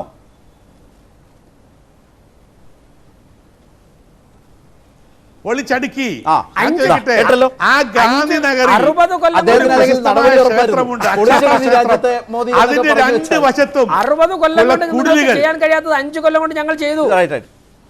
ശ്രീ സജീവൻ, ഈ ദാരിദ്ര്യ നിർമ്മാർജ്ജനം പെട്ടെന്ന് എല്ലാവരും ഗരീബി ഹഠാവോ എന്ന മുദ്രാവാക്യത്തെ ഓർക്കും, ഇന്ദിരാഗാന്ധിയിലേക്ക് പോകും. സ്വാഭാവികമായി സംഭവിക്കാവുന്ന ഒരു പശ്ചാത്തല ചരിത്ര വർത്തമാനവും തർക്കവുമാണ് ഉണ്ടായത്. ഏതായാലും ആ ഒരു ഓർമ്മ കോൺഗ്രസിന് ഉണ്ടാവണം വലിയ പ്രഖ്യാപനങ്ങൾ നടത്തുമ്പോൾ എന്നതാണോ നമുക്ക് ആ ചാപ്റ്റർ അവസാനിപ്പിക്കുമ്പോൾ താങ്കൾക്ക് പറയാനുള്ളത് കോൺഗ്രസിനോട്? ശ്രീ സജീവൻ. അല്ല, കോൺഗ്രസിനോട് പ്രത്യേകമായി പറയാനില്ല. എല്ലാ പാർട്ടികൾക്കും ഉണ്ടാകുന്ന ഒരു പ്രശ്നമാണിത്. കാരണം ഈ കഴിഞ്ഞു പോയ കാര്യങ്ങളെക്കുറിച്ചോ കഴിഞ്ഞു പോയ കാലത്തെക്കുറിച്ചോ ആരും ഓർക്കാറില്ല. ഇപ്പോൾ തന്നെ നമുക്കറിയാമല്ലോ, ഇപ്പോൾ നമ്മളിത് പറയുമ്പോഴും പഴയ കാര്യങ്ങൾ പറയുമ്പോൾ എല്ലാ ആളുകളും അജയ് തറയിലാണെങ്കിലും ആരാണെങ്കിലും ഇതിൽ പറയുന്നത് അത് അരി എത്ര എന്ന് ചോദിച്ചാൽ പയർ അഞ്ഞാഴി എന്ന് പറയുന്ന മറുപടിയാണ് പറയുക. ഇത് രാഷ്ട്രീയത്തിൽ പൊതുവേ ഉള്ളതാണ്, പ്രത്യേകിച്ച് തെരഞ്ഞെടുപ്പ് കാലത്ത് ഉണ്ടാവുന്നതാണ്. ചോദ്യങ്ങൾക്കല്ല മറുപടി കിട്ടുക എന്നുള്ള കാര്യം ഉറപ്പാണ്. ഈ ഒരു ചോദ്യം ചോദിക്കുമ്പോൾ ഇപ്പോൾ രാഹുൽ ഗാന്ധി ഇത്രയും വലിയ, കോൺഗ്രസ് ഇത്രയും വലിയ ഒരു പ്രഖ്യാപനം നടത്തിയിരിക്കുന്നു, പ്രകടന പത്രിക ഇറക്കിയിരിക്കുന്നു എന്ന് ചോദിച്ചാൽ ഇത് നടപ്പാവില്ല എന്ന് പറയുന്നതോടൊപ്പം നടപ്പാവാത്ത കാര്യങ്ങൾ നടപ്പാവുമോ ഇല്ലയോ എന്ന് പ്രഖ്യാപിക്കുന്നതിന് പകരം മറ്റുള്ള ആളുകളുടെ കാര്യങ്ങളിലേക്കാണ് പോവുക. ഇത് സ്വാഭാവികമായതാണ്. കാരണം ഇത്തരം കാര്യങ്ങൾ ഇത് എത്ര കാലം കഴിഞ്ഞാലും ഇപ്പോൾ ഈ 2019 തെരഞ്ഞെടുപ്പ് കഴിഞ്ഞിട്ട് 2024 തെരഞ്ഞെടുപ്പ് വരുമ്പോൾ മറ്റൊരു തരത്തിലുള്ള പ്രകടന പത്രികയുമായിട്ട് എല്ലാവരും രംഗത്ത് വരും. ഇത് ഞാനൊരു അത്ഭുതം കാണുന്നില്ല. ഇതിപ്പോൾ ഇനി വരാൻ പോകുന്നത് എന്താണ് BJPയുടെ പ്രകടന പത്രിക. അവർ ഇതിനേക്കാൾ അത്ഭുതം സൃഷ്ടിക്കുന്ന രൂപത്തിൽ ഒരിക്കലും നടപ്പാവില്ല എന്ന് നമ്മൾക്കൊക്കെ ഉറപ്പുള്ള മറ്റൊന്നും അവർ പറയും. ശരി, എന്നിട്ട് പറയും, കുറെ കഴിഞ്ഞാൽ പറയും ഇത് തെരഞ്ഞെടുപ്പ് കാലത്ത് നടത്തുന്ന പ്രഖ്യാപനങ്ങളൊക്കെ അങ്ങനെ ഉറപ്പിക്കാൻ പറ്റുമോ എന്ന് ചോദിക്കും. തീർച്ചയായും ഞാൻ വരാം ശ്രീ രാജേഷിലേക്ക്. ഒരു ഇടവേളയിലേക്ക് പോകും മുമ്പ് വലിയൊരു വിഭാഗം ഇന്ത്യൻ പൊതുജനതയുടെ വികാരമാണ് ഇപ്പോൾ ശ്രീ സജീവനും പങ്കുവച്ചതിൽ. ആളുകളെ പരിഹസിക്കും വിധം വമ്പൻ പ്രഖ്യാപനങ്ങൾ നടത്തുക എന്ന പതിവ് തെരഞ്ഞെടുപ്പ് ആചാരം മാത്രമാണോ ഇത്, അതോ നടപ്പാക്കാനുള്ള ഉത്തരവാദിത്വവും ധാർമ്മികതയും പാർട്ടികൾ കാട്ടുമോ? ആ നിലയിലാണ് രാഹുൽ മുന്നോട്ട് വെച്ച ബമ്പർ ഓഫറിനെ വലിയ ചർച്ചയാക്കി മാറുമ്പോൾ ഉയരുന്ന ചോദ്യങ്ങൾ. അതിൻ്റെ അടുത്ത ഘട്ടത്തിലേക്ക് പോകാം. മോദി സർക്കാരിൻ്റെ PM കിസാൻ പദ്ധതിക്കുള്ള കോൺഗ്രസിൻ്റെ ബദലാണ് ഇന്ന് രാഹുൽ ഗാന്ധി പ്രഖ്യാപിച്ച ന്യായ് അഥവാ ന്യൂനതം ആയ് യോജന. രാഹുൽ ഗാന്ധിയുടെ തെരഞ്ഞെടുപ്പ് വാഗ്ദാനം മികച്ചതോ എന്ന ചോദ്യമാണ് ഈ ചർച്ചയുടെ ഭാഗമായി FB പോളിലൂടെ മുന്നോട്ട് വെച്ചത്. മികച്ചത് എന്ന് അഭിപ്രായം രേഖപ്പെടുത്തുന്നവർ 68%, അങ്ങനെയല്ല എന്ന് വിലയിരുത്തുന്നവരും ശക്തമാണ്. 32% ആളുകളുടെ വിലയിരുത്തൽ. ഇത് ഈ ചർച്ചയിൽ പലപ്പോഴും ഉയർന്നു വന്ന ഒരു പൊതു സംശയമുണ്ട്. ഇത് തെരഞ്ഞെടുപ്പ് വാഗ്ദാനം നടപ്പാക്കാനുള്ളതല്ല, തെരഞ്ഞെടുപ്പ് വോട്ട് തട്ടാനുള്ളതാണ് എന്ന് പറയുന്ന പൊതുവികാരത്തിൻ്റെ പ്രതിഫലനം കൂടി അതിലുണ്ട്. VV രാജേഷ്, ഇവിടെ ഈ പറഞ്ഞ ഈ പ്രഖ്യാപനം, രാഹുൽ ഗാന്ധിയുടെ പ്രഖ്യാപനത്തിൽ FB പോളിൽ വന്ന മികച്ച പ്രതികരണമാണ്. അത് യഥാർത്ഥത്തിൽ ഇതിനുമപ്പുറം എന്താണ് നിങ്ങൾക്ക് മുന്നോട്ട് വെക്കാനുള്ളത് എന്നൊരു വലിയ ചോദ്യത്തിലേക്കാണ്, വലിയ ബാധ്യതയിലേക്കാണ് കൊണ്ടുപോകുന്നത്. നേരത്തെ ശ്രീ സജീവൻ പറഞ്ഞതുപോലെ അത് ഇനി സ്വപ്നങ്ങളിൽ പോലും സാധ്യമാണോ? അത്ര വലിയൊരു വാഗ്ദാനമല്ലേ രാഹുൽ ഗാന്ധി മുന്നോട്ട് വെച്ചിരിക്കുന്നത്? എന്തായാലും വളരെ വലിയൊരു സ്വപ്നമൊന്നും നരേന്ദ്രമോദി ഗവൺമെൻറ് നടപ്പാക്കാൻ സാധിക്കാത്തൊരു സ്വപ്നമൊന്നും നരേന്ദ്രമോദി ഗവൺമെൻറ് ഞങ്ങളുടെ പാർട്ടി മുന്നോട്ട് വയ്ക്കാൻ പോകുന്നില്ല. ഇത് സാധ്യമല്ല. ഇതാണെങ്കിൽ രാഹുൽ ഗാന്ധി പറയേണ്ടിയിരുന്നത് ഇതിനുള്ള പണം ഞങ്ങൾ ഇന്ന രീതിയിൽ കണ്ടെത്തും എന്നുകൂടി. ബഡ്ജറ്റിന്റെ 13% സർക്കാരിന്റെ ഭാഗമല്ല അദ്ദേഹം. അല്ല, സർക്കാരിന്റെ ഭാഗം അല്ലെങ്കിൽ സർക്കാർ 60 കൊല്ലം കൈകാര്യം ചെയ്ത സർക്കാരിന്റെ അനുഭവം പറയുന്നുണ്ട്. ഇത് ലോക പ്രശസ്തരായ വിദഗ്ധരായ സാമ്പത്തിക ശാസ്ത്രജ്ഞരുമായി ഒക്കെ ആലോചിച്ചു. നേരത്തെ ശ്രീ അജയ് തറയിൽ പറഞ്ഞിട്ടില്ലേ, മൻമോഹൻ സിംഗ് തന്നെ ഉണ്ട് അവിടെ, ആരും വേണ്ട. മൻമോഹൻ സിംഗ് അവിടെ ഇവിടെ സാമ്പത്തിക സ്രോതസ്സുണ്ട്, കഴിയും എങ്കിൽ അദ്ദേഹത്തിന് പ്രാക്ടിക്കൽ ആണെന്നാണ് രാഹുൽ ഗാന്ധി. പ്രാക്ടിക്കൽ എന്നുള്ള വാക്കല്ല, എങ്ങനെ പ്രാക്ടിക്കലാവും ജനങ്ങളെ ബോധ്യപ്പെടുത്തി.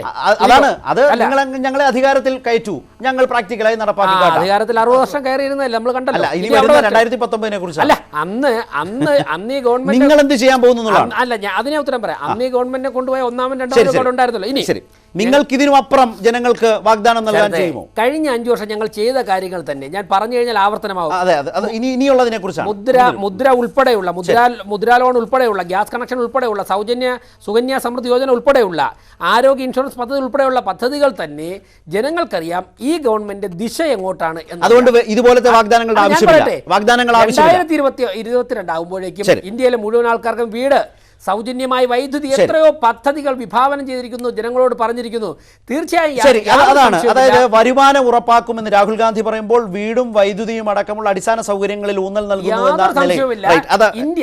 ഞാൻ പറയാം, ഒരു വിഷയം കൂടി ഉള്ളത്. ഒരു ലോകത്ത് ജനങ്ങൾക്ക് ആവശ്യമുള്ള എല്ലാ സാധനങ്ങളുടെയും നിർമ്മാണത്തിന്റെ ഒരു ഹബ്ബായിട്ട് നമ്മുടെ രാഷ്ട്രം മാറും. അങ്ങനെ മാറിക്കഴിഞ്ഞാൽ എല്ലാമായല്ലോ. ഇവിടെ അജയ് തറയിൽ ഒന്നുകൂടി വയനാടുമായി ബന്ധപ്പെട്ട ഒരു വർത്തമാനം കൂടി ആഗ്രഹിക്കുന്നതുകൊണ്ടാണ് വേഗത്തിലാക്കുന്നത്.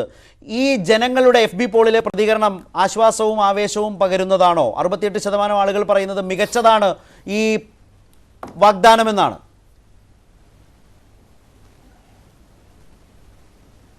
ഞാൻ പറഞ്ഞില്ലേ, ലോകത്തിലെ ഏറ്റവും വിശ്വാസ്യതയുള്ള ഒരു രാഷ്ട്രീയ നേതാവാണ് ശ്രീ രാഹുൽ ഗാന്ധി എന്ന് ലോകം മുഴുവൻ സംബന്ധിച്ചൊരു കാര്യത്തിൽ അദ്ദേഹം പറഞ്ഞൊരു കാര്യം ജനങ്ങൾ അംഗീകരിക്കും. ശരി. രണ്ടാമത്തെ കാര്യം, ഒരു രാജ്യത്തിന്റെ ബഡ്ജറ്റിലെ 20% ഡിഫൻസിന് വേണ്ടി ചെലവാക്കുന്ന രാജ്യത്ത് ഒരു രാജ്യത്തെ ബഡ്ജറ്റിന് 15% തുക ആ രാജ്യത്തെ 20% ജനങ്ങൾക്ക് വേണ്ടി ചെലവാക്കാൻ കഴിയുകയില്ലേ? എന്താണ് പറയുന്നത്? ഒരു രാജ്യത്തിന്റെ ബഡ്ജറ്റിന്റെ 15% ആ ചോദ്യത്തിൽ ഇത് നിർത്താം. ആ രാജ്യത്തെ 20% ജനങ്ങൾക്ക് വേണ്ടി ചെലവാക്കുന്നതിൽ എന്താണ് തെറ്റ്? ഞാൻ ചോദിച്ചതാണ്, പ്രതിരോധ നടപടികൾക്കായി 20% കണ്ടെത്താമെങ്കിൽ ഇതും കണ്ടെത്താം. അപ്പോൾ തെരഞ്ഞെടുപ്പിൽ അധികാരത്തിൽ വന്നാൽ തർക്കിക്കേണ്ട വിഷയമാണ്. അല്ല, അത് റിലയൻസിന് 30,000 കോടി കൊടുത്ത റിലയൻസിന്റെ കാശ് കൊണ്ടാണല്ലോ ഇപ്പൊ തെരഞ്ഞെടുപ്പ് നടത്തുന്നത്.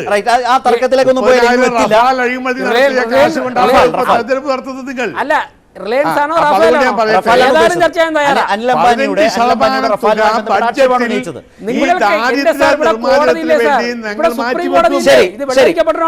മനോജ്, ഇതിനിടയിൽ ഒരു കാര്യം കൂടിയുണ്ട്. രാഹുൽ ഗാന്ധി വയനാട്ടിലേക്ക് വരുമോ ഇല്ലയോ? ഈ ചോദ്യം ഒരു സിനിമയിലെ ഡയലോഗ് പോലെ ഇരിക്കും. എന്താണ് വളരെ ചെറിയൊരു കമന്റ് PM മനോജിൻ്റെത്, പ്രതീക്ഷിക്കുന്നുണ്ടോ? അല്ല, വന്നാലും വന്നില്ലെങ്കിലും ഒരുപോലെ. പക്ഷെ വരുമെന്ന് പറയേണ്ടത് കോൺഗ്രസ് ഹൈക്കമാൻഡ. ഇവിടെ പറഞ്ഞത് കേരളത്തിൻ്റെ ഹൈക്കമാൻഡ, ഉമ്മൻചാണ്ടിയാ. സാധാരണ കോൺഗ്രസിൻ്റെ ചരിത്രത്തിൽ ഇന്ന് വരെ കോൺഗ്രസിൻ്റെ സ്ഥാനാർത്ഥി പട്ടിക ഹൈക്കമാൻഡിൽ നിന്നല്ലാതെ ലോ കമാൻഡിൽ നിന്ന് വന്ന അനുഭവം ഉണ്ടായിട്ടില്ല. ഇവിടെ കേരളത്തിലെ കുറേ നേതാക്കൾ അവരുടെ ചില സങ്കുചിത താല്പര്യം, ആ ഗ്രൂപ്പ് താല്പര്യം, അതുപോലെ സിദ്ദിഖിനെ ഒഴിവാക്കണം, അങ്ങനെ കുറേ വ്യക്തിപരമായ താല്പര്യങ്ങൾ കൊണ്ടുണ്ടാക്കിയ കോൺഗ്രസിന്റെ അധ്യക്ഷൻ ഇദ്ദേഹം പറഞ്ഞതുപോലെ അല്ല. അതിലൊരു പ്രശ്നമുണ്ട്. ഇപ്പൊ അജയ് തറയിൽ പറഞ്ഞ് ലോകത്തിലെ ഏറ്റവും വിശ്വാസ്യതയുള്ള നേതാവ് എന്ന്. ഇത് ഏത് മാനദണ്ഡം? ആരാണ് ഈ പറഞ്ഞത്? അങ്ങനെ പറഞ്ഞ് അങ്ങ് തള്ളുകയാണ്. തള്ളുകളുടെ രാജാക്കന്മാരാണ് ഇവര്. അങ്ങനെ ഒരു തള്ളലാണ് വയനാട്ടിലെ സ്ഥാനാർത്ഥിത്വം. അതിലപ്പുറം ഒന്നുമില്ല. ശ്രീ സജീവൻ, ഒരു ലേറ്റസ്റ്റ് കമന്റ് എന്താണ്? നമ്മൾ ഈ പഴയതൊന്നും ഇനി പറയണം. 3 ദിവസമായി കേരള നേതാക്കൾ ഇങ്ങനെ സ്വാഗതം ചെയ്തും പ്രഖ്യാപിച്ചും കാത്തിരിക്കുകയാണ്. രാഹുൽ ഗാന്ധി മാത്രം അടുപ്പക്കാരോട് പോലും മനസ്സ് തുറന്നിട്ടില്ല എന്നാണ് ഡൽഹി വാർത്തകൾ. വരാം ശ്രീ അജയ് തറയിൽ വരാം. ശ്രീ സജീവൻ കൂടി പറയുന്നു, ഒന്ന് കേൾക്കൂ. ശ്രീ സജീവൻ, ഒരു നിമിഷം. അജയ് തറയിൽ ഒരു നിമിഷം. ഞാൻ ഇന്നലെ പൂർണ്ണമായിട്ടും വയനാട്ടിലായിരുന്നു. രാവിലെ മുതൽ രാത്രി വരെ വയനാട്ടിലായിരുന്നു. അവിടെ നിന്ന് പല ആളുകളോടും സംസാരിച്ചപ്പോൾ അവർ പറഞ്ഞത് ഇദ്ദേഹം ഇനി വന്നില്ലെങ്കിൽ ഈ സീറ്റ് LDFന്റെ കയ്യിലേക്ക് പോകും എന്നാണ്. കോൺഗ്രസ്സുകാരായിട്ടുള്ള ആളുകൾ വരുമെന്നുള്ള പ്രതീക്ഷയുണ്ടായിരുന്നു. വന്നാൽ സ്വാഭാവികമായിട്ട് അവിടെ ജയിക്കുന്നുള്ള കാര്യത്തിൽ ഒരു സംശയമില്ല. പക്ഷേ വന്നില്ലെങ്കിൽ ആ സീറ്റ് നഷ്ടപ്പെടുത്തലാണ്. എന്തിനാണ് വെറുതെ വരാതെ ഈ പ്രഖ്യാപനം നടത്തുന്നതെന്നാണ് ആളുകൾ ചോദിച്ചത്. എനിക്ക് എൻ്റെ അഭിപ്രായമല്ല പറയുന്നത്. ഞാൻ ഇന്നലെ പൂർണ്ണമായിട്ടും വയനാട്ടിലുണ്ടായിരുന്ന സമയത്ത് ആളുകളോട് സംസാരിച്ചപ്പോൾ കിട്ടിയതാണ്. വന്നില്ലെങ്കിൽ നാണക്കേടാണ് എന്നാണ് അവർ പറയുന്നത്. റൈറ്റ്. ഏതായാലും ശ്രീ സജീവൻ പറഞ്ഞ പോലെ ശ്രീ അജയ് തറയിൽ ഒരു സിനിമയിലെ തന്നെ ഡയലോഗിന്റെ തുടർച്ചയിൽ രാഹുൽ ചതിച്ചാശാനെ എന്ന് കേരളത്തിലെ നേതാക്കൾക്ക് ഒടുവിൽ പറയേണ്ടി വരുമോ? താങ്കളാണ് ഏത് കുറ്റിച്ചൂല് നിന്നാലും ജയിക്കുമെന്ന് വയനാടിനെ കുറിച്ച് പറഞ്ഞത്. തൊട്ടു പിന്നെയാണ് ബൽറാം അടക്കം പറഞ്ഞത് രാഹുൽ ഗാന്ധി മത്സരിക്കട്ടെ എന്ന്. അല്ല, ഇടതുപക്ഷ രാഷ്ട്രീയ നിരീക്ഷകർക്ക്, ഇടതുപക്ഷ നിരീക്ഷകരായി അഭിനയിക്കുന്ന ആളുകൾക്ക് പലതും പറയാം. ഞാൻ പറയട്ടെ, ചിക്കമംഗലൂരിൽ ശ്രീമതി ഇന്ദിരാഗാന്ധി ചരിത്രമൊക്കെ അറിയാം സർ. റൈബറേലിക്കൊപ്പം നമ്മൾ ഇന്നലെ ഞാൻ നോക്കി തന്നെയാണ് ചർച്ച ചെയ്തത്. ശ്രീമതി സോണിയാഗാന്ധി തർക്കമില്ല. രാഹുൽ വയനാട്ടിൽ വരുമോ? രാഹുൽ വയനാട്ടിൽ ഗാന്ധി മേടക്കിൽ അറിയാം. ഞാൻ പറയട്ടെ, ഇന്ത്യൻ അജയ് തറയിൽ നാഷണൽ എല്ലാവർക്കും കോൺഗ്രസിന്റെ അറിയാം. പ്രസിഡന്റുമാർ സമയം തീരുന്നതുകൊണ്ടാണ് നോർത്ത് ഇന്ത്യയിൽ വയനാട്ടിൽ രാഹുൽ ഗാന്ധി മത്സരിക്കുന്നതോടൊപ്പം മത്സരിക്കും ഉറപ്പാണോ? സൗത്ത് ഇന്ത്യയിൽ മത്സരിക്കാറുണ്ട്. അത് ചിലപ്പോൾ ആന്ധ്രയിലാകാം, ഇതൊക്കെ അറിയാം. ആന്ധ്രയിലാകാം, തമിഴ്നാട്ടിലാകാം, ശരി. കർണാടകയിലാകാം, കേരളത്തിലാകാം, രാഹുൽ ഗാന്ധി സൗത്ത് വയനാട്ടിൽ ഇന്ത്യയിൽ എവിടെയെങ്കിലും ആകാം. മത്സരിക്കുമോ? വയനാട്ടിലാകണമെന്നാണ് എന്റെയൊക്കെ ആഗ്രഹം. ശരി, ശ്രീ വി വി രാജേഷ്, വയനാട്ടിൽ മത്സരിക്കണമെന്നാണ് എന്റെയൊക്കെ ആഗ്രഹം. റൈറ്റ്. അതൊരു ചെറിയ മാറ്റമുണ്ടോ? ഉറപ്പിച്ചു പറയാത്ത? ശരത്ത്, മെനങ്ങാന്ന് രാഹുൽ ഗാന്ധി അമേഠിയിലായിരുന്നു, ഇന്നലെ വയനാട്ടിലായിരുന്നു, ഇന്ന് തൃശങ്കൂലാണ്. ഞാൻ അത്രയ്ക്കൊന്നും ആയിട്ടില്ല. അല്ലല്ല, കയ്യാലപ്പുറത്ത് രാഹുൽ ഗാന്ധി എന്നാണ് പല മാധ്യമങ്ങളും എഴുതി കാണിക്കുന്നത്. ഞങ്ങൾ പറഞ്ഞാൽ ഞാനത് വാർത്ത എനിക്കറിയില്ല. ഞാൻ മനസ്സിലാക്കുന്നത് മാർക്സിസ്റ്റ് പാർട്ടിയുടെ പൊട്ടിക്കരച്ചിൽ കണ്ട് ഇവിടെ വന്ന് ഞങ്ങളുടെ കഞ്ഞിയിൽ പാറ്റയിടരുത് എന്നുള്ള പിണറായി വിജയൻ ഉൾപ്പെടെയുള്ളവരുടെ പൊട്ടിക്കരച്ചിൽ കണ്ടുകൊണ്ടാണ് രാഹുൽ ഗാന്ധിയെ പെൻഡിങ്ങിൽ വെച്ചിരിക്കുന്നത്. ഇവിടെ രാഹുൽ ഗാന്ധി വന്നു കഴിഞ്ഞാൽ LDF ഉൾപ്പെടെ പൊട്ടിക്കരച്ചിലാണോ വിരട്ടലാണോ? അല്ലല്ല, അദ്ദേഹം ദയനീയമായിട്ടാണ് പറഞ്ഞത്. പിണറായി വിജയൻ അങ്ങനെ ഇങ്ങനെ ദയനീയമായിട്ട് പറയല. അദ്ദേഹം പറഞ്ഞു ഞങ്ങളെ തന്നെ പരാജയപ്പെടുത്തണമോ, യഥാർത്ഥ ശത്രു ആരാണെന്ന് തിരിച്ചറിയണ്ടേ. ഇവിടെ വേണം രാഹുൽ ഗാന്ധി ഇവിടെ വന്നാൽ LDF കൂടി വയനാട്ടിൽ വന്നാൽ ഈ NDA-ക്കും LDF-നും കെട്ടിവെച്ച കാശുണ്ടാകില്ല എന്ന് മനസ്സിലാക്കാൻ മതി. അല്ലല്ല,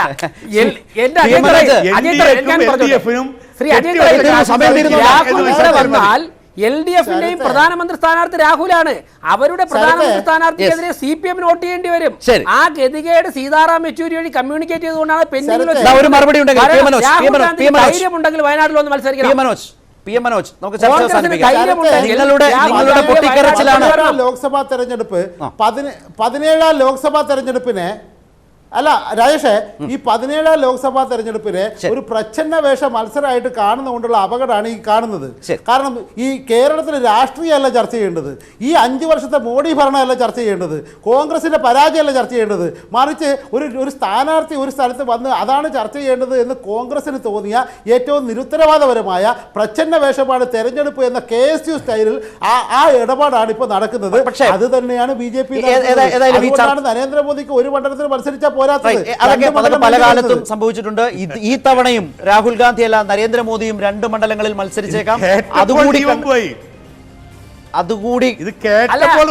രാഹുൽ ഗാന്ധി സീറ്റ് കിട്ടുമെന്നാണ് ഉദ്ദേശിക്കുന്നത്. അതുകൊണ്ടുകൂടിയാണ് മോദി എവിടെ മത്സരിക്കുന്നു എന്നുകൂടി നോക്കി തീരുമാനമാകാം എന്നും പറയുന്നുണ്ട്. UP മത്സരിച്ചു 78 ഫാൻസി ഡ്രസ് മത്സരമാണ് എന്ന് ഏതായാലും ഒരു കാര്യത്തിൽ മത്സരമായി കാണുന്നു. പക്ഷെ ഒരു കാര്യമുണ്ട്, ഈ 4 പേരോട് പൊതുവിൽ വന്നതുപോലെ തന്നെ ഈ താൽക്കാലിക തർക്കം മാത്രമേ ഇതിലൊക്കെ ഉള്ളൂ. അത് കഴിഞ്ഞാൽ അടിസ്ഥാന വിഷയങ്ങളിലേക്ക് തന്നെ തെരഞ്ഞെടുപ്പ് പ്രചാരണവും തെരഞ്ഞെടുപ്പ് ചർച്ചകളും വഴിമാറും. അതിന് രാഹുൽ ഗാന്ധിയുടെ ഇന്നത്തെ ഈ വാഗ്ദാനം വരുത്തുമോ എന്നൊരു ചോദ്യം ഈ ചർച്ചയുടെ തുടക്കത്തിൽ ഉന്നയിച്ചിരുന്നു. ആ നിലയിൽ ശരിയായ വിഷയങ്ങൾ തെരഞ്ഞെടുപ്പിൽ ചർച്ചയാകട്ടെ എന്ന് പ്രതീക്ഷിക്കാം, ആശ്വസിക്കാം. ശ്രീ സജീവൻ, ശ്രീ PM മനോജ്, അതുപോലെ ശ്രീ വി രാജേഷ്, ശ്രീ അജയ് തറയിൽ വളരെയധികം നന്ദി സഹകരിച്ചതിന്.